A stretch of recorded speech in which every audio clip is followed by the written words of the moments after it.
انا سجين 17 سنه ذاك 17 مخلص. حتى الولد يبيعوا لك اياه. لا اقول لك عندي معامله، لا اقول لك عندي تعويض، لا اقول لك هذول كلهم عوفي. انا راح احكي لك شغله على السجناء. انا سجين طالع من ابو ريب، وان شاء الله كل السجناء تشوفني. اذا اكو تسليم ودوله ماكو وخاوات ويدوسون على راس العراقي بالسجن، خلي خدمك. كل اسبوع 150,000 مصرف ما يكفيك بالسجن. تكت السيجاره من 3000 25,000.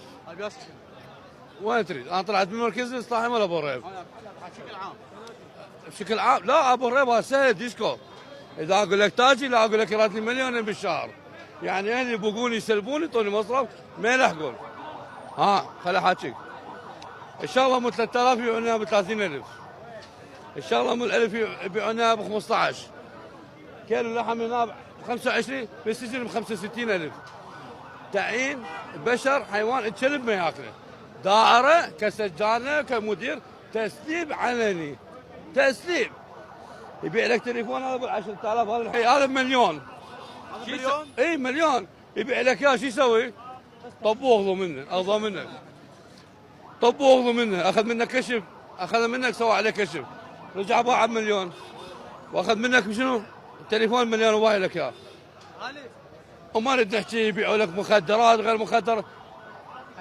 يعني بشكل عام بالنسبه سجانه كسجين تسليم علني. فالله الله بالسجناء. وانا سجين طالع. ذاك اليوم طلعت. ولا الله لا محمد لا دين لا اسلام لا شرع لا يهود لا كافر ولا حشا سامع كلب السوق بالشارع يقبل ايش يسوي بالعالم. يعني حتى هذا الولد ينباع جوا. هاي من الاخير. حتى ولد يجي يبيع لك اياه. انا سجين 17 سنه ذاك 17 مخلص. حتى الولد يبيعوا لك اياه. تعرف شنو يبيع ايه؟ زين حتى ولد صغار يبيعون جوا. الله هذا فوقه شاهد. وما اخاف من اكبر رجال.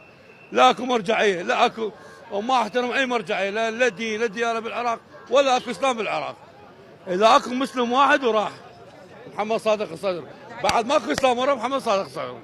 ماكو اسلام اصلا ورا محمد صادق الصدر. اي مسلم ماكو بالعراق. فدير بالكم على السجناء. مال المعامله تسوي لنا متى من عندنا. السجناء ابهات محترقت.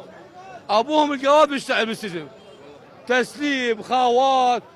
ابوهم الجواب. اكو ابو حانوت يوميته دفتر، يوميته شده، يوميته 12 مليون ما يقبل. 12 مليون ما يقبل. زين؟ فمذلولين لا تشميس لا ساحات لا ممرات، عصابات بالسجن.